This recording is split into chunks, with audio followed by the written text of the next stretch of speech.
Oke pemirsa, kembali lagi di Hidup Sehat bersama Dr. Ekles. Nah, di segmen kali ini kita akan memberikan tips, ternyata ada buah-buah yang baik untuk kesehatan jantung. Nah pemirsa, saya tidak sendiri, saya bersama ahlinya, Dr. Evania Estella, spesialis gizi klinik. Apa kabar dokter? Baik dok. Sehat selalu ya. Sehat. Mumpung ada Dr. Evania, pasti kita akan membedah gizi dari buah-buahan nih. Tapi benar nggak sih dok, ada buah-buahan yang untuk menyehatkan atau menguatkan jantung? Ya, sebenarnya semua buah pada dasarnya baik ya dok. Apalagi dengan kandungan seratnya, vitamin, mineral yang memang diperlukan untuk jantung dan juga variasi antioksidannya memang baik untuk kesehatan. Namun memang ada 3 jenis buah yang menonjol nih untuk kesehatan jantung. Jantung apa tuh dok? Ada alpukat, buah bit, sama mengkudu. Jadi ada alpukat, buah bit, sama mengkudu. Kenapa dok? Kenapa 3 buah ini sangat bermanfaat untuk kesehatan jantung? Oke, jadi yang pertama alpukat. Alpukat itu mengandung asam lemak tidak jenuh tunggal atau MUFA dok.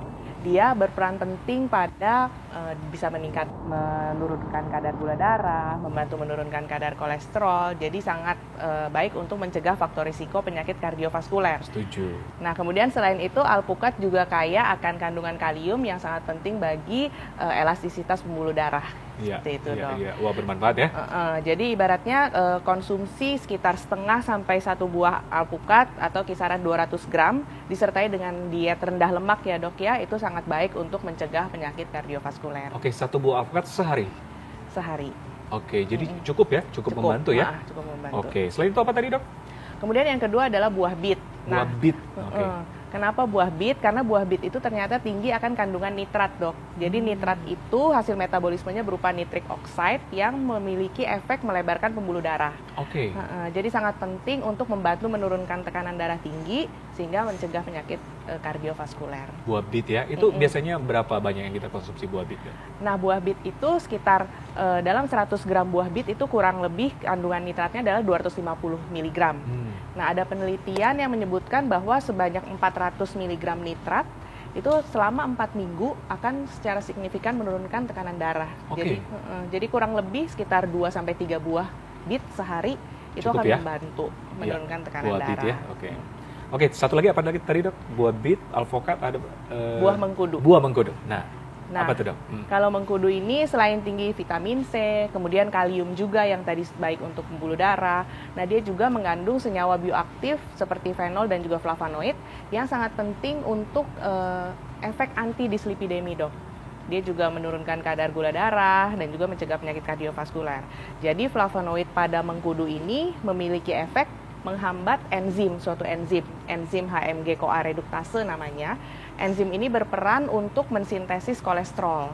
Nah, dengan adanya flavonoid dari mengkudu, dia menghambat enzim ini sehingga menurunkan sintesis kolesterol. Oh, gitu. Oke. Berarti sangat berguna ya, dokter ya.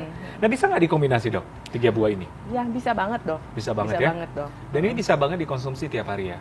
Ya, bisa dikonsumsi setiap hari. Mungkin selang-seling ya? Selang-seling lebih baik. Selang-seling lebih baik. Tapi pemirsa perlu tahu seperti dokter Eva bilang tadi bahwa semua buah memang manfaat untuk kesehatan jantung ada ya.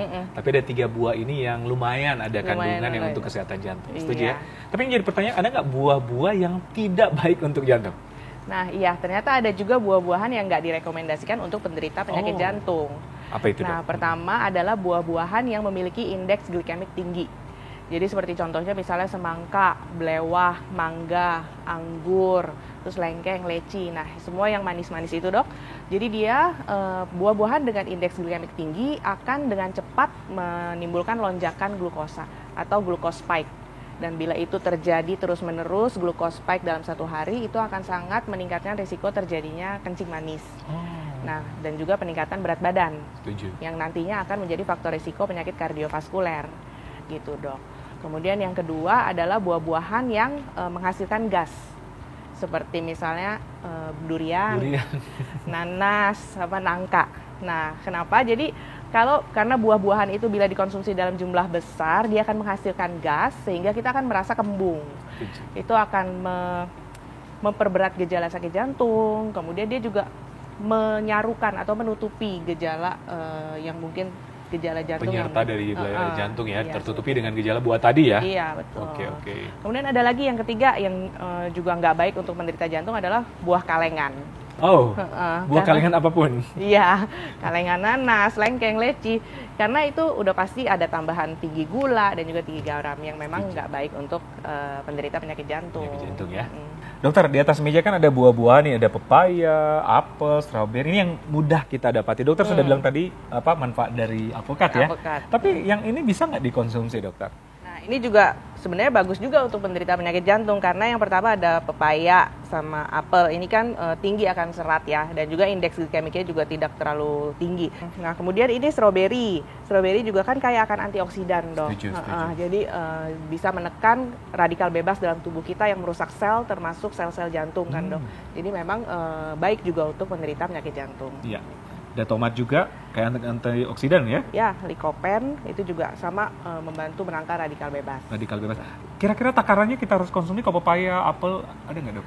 Nah, iya, jadi aturan untuk bagaimana sih mengkonsumsi buah sebenarnya memang ada aturan. Yang pertama kita harus tentukan porsi atau jumlahnya juga ya, Dok ya. Bukan berarti dalam satu hari makan buah terus kan ya, Dok.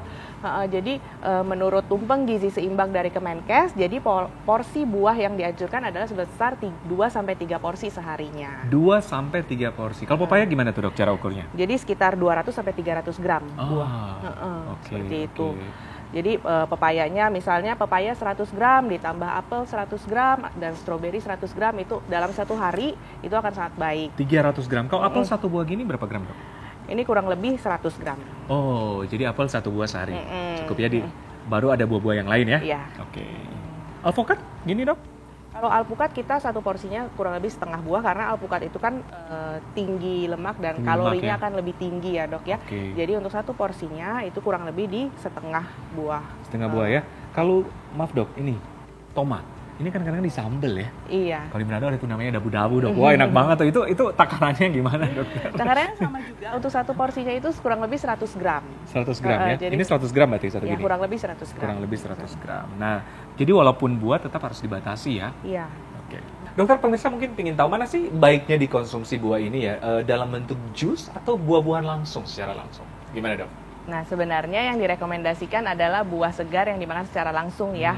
Jadi buah potong yang memang ada proses mengunyah saat memakan. Karena memang mengunyah itu kan menjadi salah satu healthy eating habit ya, Dok. Oke. Dimana saat kita mengunyah itu terjadi pengeluaran energi yang lebih besar. Baik itu proses metabolisme makanan saat mengunyah sampai meningkatkan motilitas usus juga gerakan usus. Jadi itu terjadi ibaratnya diet induced thermogenesis, Dok. Jadi Oke. pengeluaran panas sehingga pada akhirnya jadi ada satu penelitian yang menyebutkan bahwa dengan mengunyah itu terjadi peningkatan basal metabolic rate atau kecepatan metabolisme sampai 10 sampai 15%, Dok. Wow, Heeh. kayak olahraga dong ya? Iya.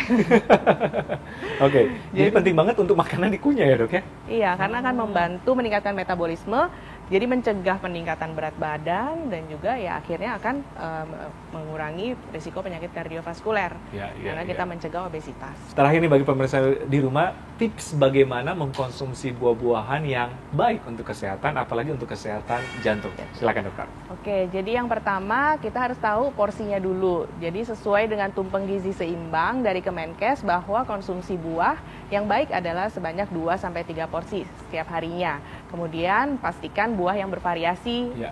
ditukar-tukar setiap harinya. Kemudian untuk penderita sakit jantung itu mungkin harus dihindari buah-buahan yang memiliki indeks glikemik tinggi, kemudian yang menghasilkan gas tadi dan juga buah kalengan. Bukan berarti tidak boleh sama sekali ya, Dok, Ya. cuman memang jumlahnya harus sangat dibatasi. Kemudian yang terakhir tetap terapkan pola gizi seimbang karena jangan sampai kita setiap hari karena tahu alpukat bagus buat jantung jadi makannya hanya alpukat aja, itu nggak boleh karena kita tetap perlu makronutrien dan juga vitamin dan mineral lain yang ada di Buah-buah yang bahan lain ya? makanan lagi. Iya, yang Atau lain. makanan yang lain ya? Mm-mm, Oke, oke. gitu. Gizi seimbang yang paling Gizi penting seimbang. ya. Dokter Eva, terima kasih banyak. Informasinya sangat bermanfaat. Selamat tahun baru ya, dok. Selamat tahun baru juga. Iya. Oke pemirsa, masih banyak informasi kesehatan lainnya. Tetap bersama kami di Hidup Sehat bersama Dr. Eklas setelah yang satu ini.